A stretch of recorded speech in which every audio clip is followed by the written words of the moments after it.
Today, we are going to start deburring this big block behind me. That big block, this one. We're going to deburr this thing and take it back to the machine shop. Now, if you guys remember, this has already been vatted once. All the plugs are out and everything, so it's clean completely out. They've added it down, and the magnafluxes, we got no cracks. And she's a little bit over 30 already. So we're going to get rid of all the casting flash and deburr all and smooth out all the sharp edges so that with harmonics in time, we don't end up with no cracks. So we have a viable block for about 3 more rebuilds. All right. First things first is from the factory, these things have seriously sharp edges, okay? What we're going to do is we're going to chase all these threads, any thread on the block, front or back. But I wanted to show you about the kind of quality work that they do at B&A Engine Works. Is that they come through, and I got to get that extracted, but they come through and they polish this all out, cleaned all the surfaces, and that's how I got it back, like this, clean, okay? This is a big block, and it's different than a small block. Like in a small block, you would have the oil drain back holes. It'd be here, here, here, and here coming off the heads. On a big block, you don't have that. A big block, everything flows back into the lifter valley and goes back into everything above the camshaft in these valleys. As you can see, that's just ugly casting flash from the factory. We're going to take that out, and we're going to use a drill to do that. Like I said, we're going to trace all these holes. You think you want to take a stab at this, or you want to let them do it? I can try. I do have those outs. Anyway, so we're just going to go through and we're going to clean this all up. We're going to get rid of some flash, like shit like this ugliness on the block itself, because basically anything place you have a sharp edge is a chance for a chance for a crack to start. We don't have a crack block, don't want a crack block, we want to keep it that way. So we are going to continue. Now while he's doing that, I'm going to do this. And it's just a deburr, and I'm using the drill. I'm going to use it on high speed because I don't have a die grinder that will turn down slow enough where if I make a mistake here, I might nick something I don't want to. So we're not going to do that. So all we're going to do is take this.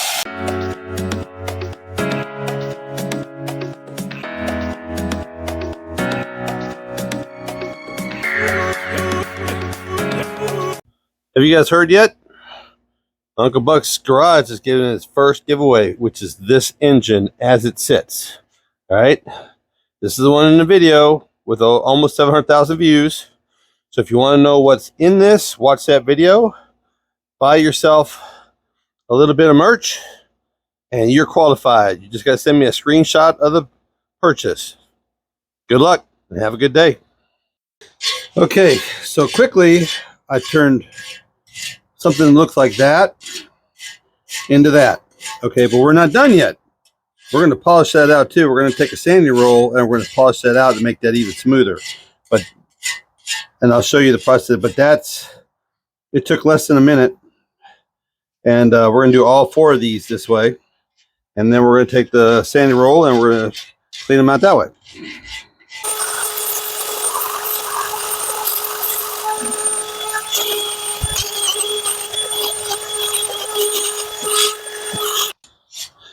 Okay, so these are all pretty smooth.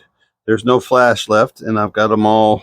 And the reason that I did this is that a smooth surface, with all them little pores in there, they tend to hold oils. With the smoother surface, which this is not completely polished out, but just all the, there was some casting flash here and here and here on this block that I took off with the big harsh bit, and then I polished it up a little bit with the cartridge roll.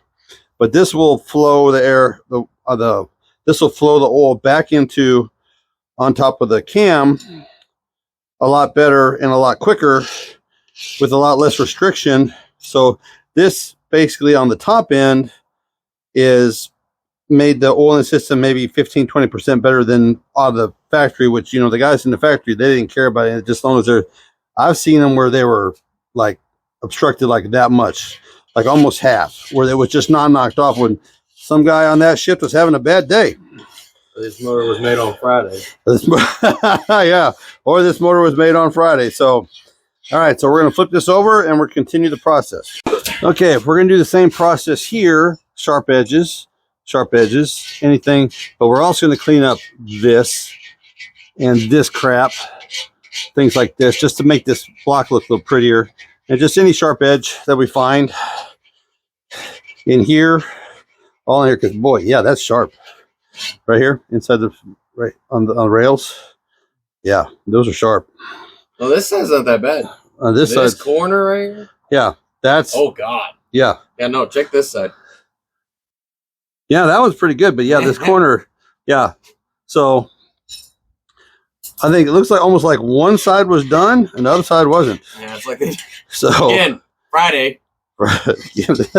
Again. You know, it just... on Friday.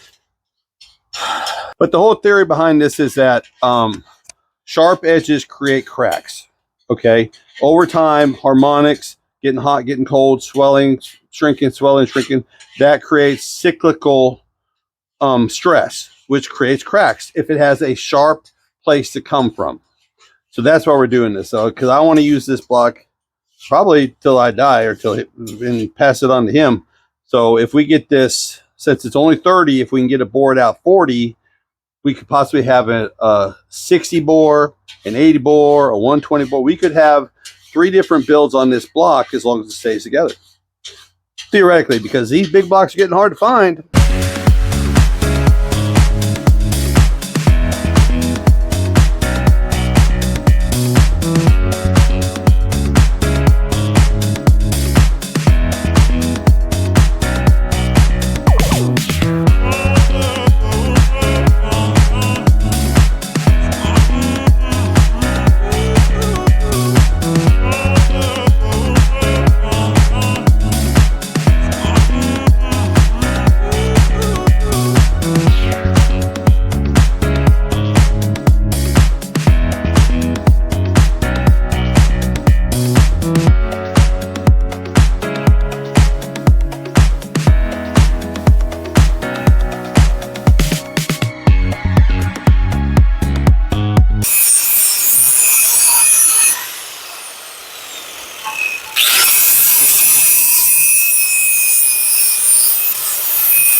All right, so yep, took all that off, cleaned that up a little bit. Got a little nicked it here a little bit, but it ain't gonna hurt nothing. That's just accessory bolt-in, ain't gonna hurt nothing. Ground that out a little bit, took that off. I don't feel any more roughness. There's no sharpness.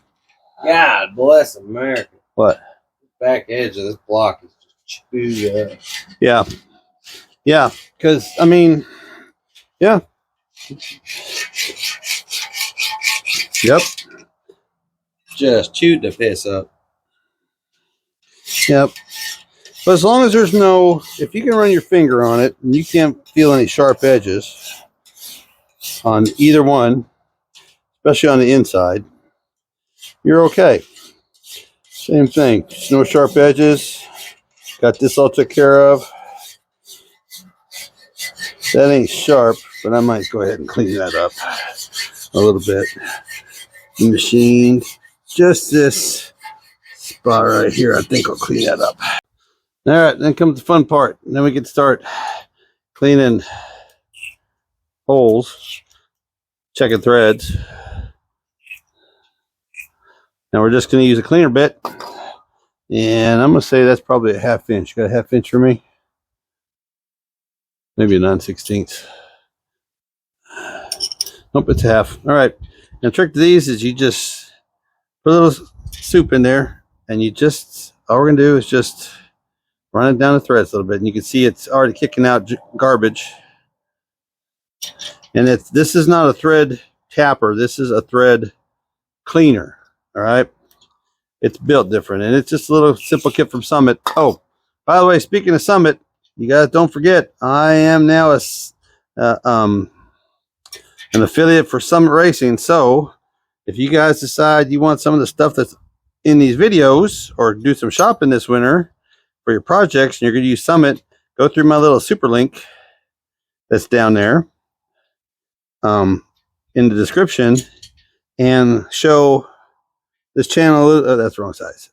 Show the channel a little love, and it doesn't cost you anything. It's just that when you buy through my link, I get an affiliate of a little hit of what you guys buy. So every little bit helps, and I'd really appreciate it. So when you guys are doing shopping this winter for your winter projects, go through my link and support the channel. Doesn't cost you anything extra.